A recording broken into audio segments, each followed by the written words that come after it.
Hey guys, तो UPSC ने कल अपनी आंसर की ऑफिशियल जारी कर दी हुई थी और इस बार अतरंगी बात ये हुई कि अपने ही पूछे क्वेश्चंस में से यूपीएससी को 2 क्वेश्चन के आंसर खुद पता नहीं थे और उन दोनों क्वेश्चंस को ड्रॉप कर दिया हुआ है। ये आंसर की कौन से साल की जारी हुई? ये ईयर 2020 के जो प्रीलिम एग्जाम हुए थे उसमें जीएस पेपर 1 के 2 क्वेश्चन इतने वेग यूपीएससी को लगे कि खुद वो डिसाइड नहीं कर पाए इसका आंसर क्या होगा। तो समझ रहे हो बात आप? यूपीएससी वेग बनाने के चक्कर में आपको ऐसी बवासीर पकड़ाया जा रही है क्वेश्चन के नाम पे जो कि यूपीएससी को खुद पता नहीं है कि उस बवासीर का इलाज क्या है। तो देखेंगे कि वो क्वेश्चंस क्या थे, इतने वेग वो किन वजहों से बने और क्या उन क्वेश्चंस में ऐसे कीवर्ड थे जिसकी वजह से वो क्वेश्चंस वेग बने, और उसका पॉसिबल आंसर भी हम अभी डिस्कस करेंगे। लेकिन इस इवेंट से ये वो 2 क्वेश्चंस हैं। मैं सीरीज ए की बात कर रहा हूँ। सीरीज ए में जिन जिन लोगों ने पेपर दिया होगा, ये 27th क्वेश्चन और 52nd क्वेश्चन, ये दोनों बहुत ही वेग क्वेश्चन थे। वाकई में वेग है। अभी हम डिस्कस करेंगे कि कैसे ये वेग थे और इनका आंसर यूपीएससी को खुद पता नहीं है। खुद वो डिसाइड नहीं कर पाए कि हमने पूछ क्या लिया, क्या जहर पूछ लिया बे। इससे एक बात और भी हमें समझ में आती है कि फालतू में एक्स्ट्राऑर्डिनरी बनने की कोशिश ना करो कि इधर उधर से जोड़ तोड़ करके खुद को ऐसे दिखाना कि हम तो बाप हैं। तो यूपीएससी ने वही कोशिश यहाँ पे की, ऑप्शन ऐसे डाल दिए। क्वेश्चन बड़े इजी हैं ये दोनों। गांधी इरविन पैक्ट हो गया और इंडिया के इंटरनेशनल ट्रेड पे क्वेश्चन है। क्वेश्चन बड़े इजी है, ऑप्शन इन्होंने ऐसे डाल दिए कि एडजस्ट ही नहीं हो पा रहे हैं। अभी हम देखेंगे कि क्या इसमें ये क्यों इतने वेग थे। तो एक्स्ट्रा ऑर्डिनरी बनने की कोशिश ना करो, लेसन यही है। और बात और इससे पता चलती है कि मदिरा सर्वव्यापी है, वो हर कहीं पे पाई जाती है और उसका सेवन हर कोई आदमी हर कहीं पे कर लेता है। तो ये टेंशन ना लीजिए कि आप ही की गली में पियक्कड़ बैठे होते हैं। लेट्स नाउ डिस्कस कि क्या इसमें इतने वेग ये क्वेश्चन क्यों बन गए।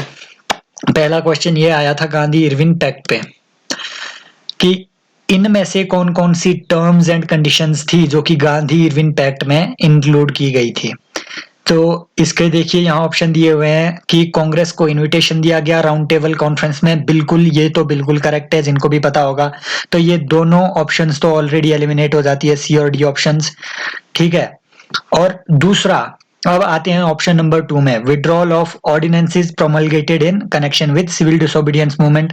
ये भी बिल्कुल करेक्ट है। जिन्होंने गांधी इरविन पैक्ट के बारे में पढ़ा होगा वो जान लेंगे कि ये भी बिल्कुल करेक्ट है। अब आता है ऑप्शन नंबर 4, क्योंकि एक तो ऑलरेडी हमने एलिमिनेट कर दिया हुआ है कि सिंगल एक कभी नहीं हो सकता है। स्टेटमेंट नंबर 1 अकेले कहीं पे भी दी है तो वो इसका आंसर नहीं हो सकती है, क्योंकि 2 भी करेक्ट है। अब आता है बी, इसमें वेग चीज क्या है? जो 4 ओनली यहाँ पे लिखा हुआ है, एक्चुअली ये जो थर्ड स्टेटमेंट दी हुई है ये इनकरेक्ट है। तो यहां तक ये इन्होंने ठीक है ऑप्शन दी हुई, लेकिन 4 ओनली, ये जो फोर्थ स्टेटमेंट इस ऑप्शन में इंक्लूड की हुई है, इस फोर्थ स्टेटमेंट में थोड़ी झोल है। क्या झोल है? इसमें लिखा हुआ है कि release of only those prisoners who were not charged with violence. अच्छा, वो लोग जो मेंटोस जीवन जीते हैं वो ये सोच रहे होंगे कि यूपीएससी को ओनली वर्ड में कंफ्यूजन हुआ होगा। बिल्कुल भी नहीं, क्योंकि गांधी इरविन पैक्ट में सही में ये बात कही गई थी कि those prisoners who were involved in any violence, actually involve word उसमें यूज नहीं हुआ था। गांधी इरविन पैक्ट में जो एग्जैक्ट वर्ड यूज हुआ था वो था कि who have not committed any violence would be released. Committed word उसमें यूज हुआ था, लेकिन यहां इन्होंने चार्ज्ड वर्ड डाल दिया। अब चार्ज्ड क्या होता है भाई? चार्ज्ड तो पुलिस किसी को भी चार्ज कर सकती है किसी भी केस में। मैं आपको रेप केस में चार्ज कर सकता हूं कहीं पे भी। तो चार्ज का मतलब है आप पे आरोप लगाए जा रहे हैं। आरोप किसी पे भी लगाए जा सकते हैं कभी भी। अगर यहाँ चार्ज की जगह कन्विक्टेड वर्ड होता, कन्विक्टेड मतलब जुडिशरी ने डिक्लेयर कर दिया कि yes he is convicted with violence, ये वायलेंस के केस में इन्वॉल्व था, तो ये स्टेटमेंट बिल्कुल करेक्ट होती और अनएम्बिगुअसली आपकी बी स्टेटमेंट करेक्ट होती। लेकिन क्योंकि यहाँ चार्ज्ड वर्ड यूज हुआ है, वाकई में इसी वर्ड की वजह से ये स्टेटमेंट यहाँ पे बहुत एम्बिगुअस हो जाती है और यूपीएससी ने फिर से वही झोल खेल दिया, अपने 2 क्वेश्चंस इन्होंने ड्रॉप कर दिए।